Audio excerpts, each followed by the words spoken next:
Hi everyone, this is Louise from Flycast, and in this video, we're going to show you how to place metadata on WordPress to help your search engine optimization or SEO.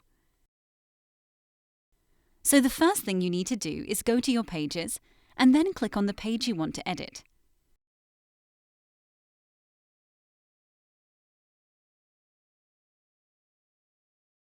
Then you need to look for your SEO plugin. In this case, we're using Yoast, as it is the best one around. If you don't know how to use plugins, we had another video showing you how to do that. So the first thing you need to do is you need to choose your focus key phrase. And because I'm lazy, I've got my text ready on a notepad document. So I'm going to cut and paste that in. There is the focus keyword, so you're telling Google what this page is mainly about.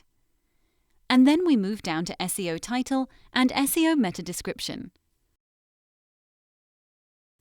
What they look like on the search engine page is this. As you can see, the large part of that is the title, and then the meta description is underneath. So then I go back to the page. I'm going to paste my title tag in here.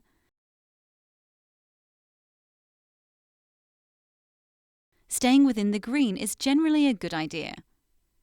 So long as you have selected 3 main keywords, this is a good signal to Google that this page is about those things.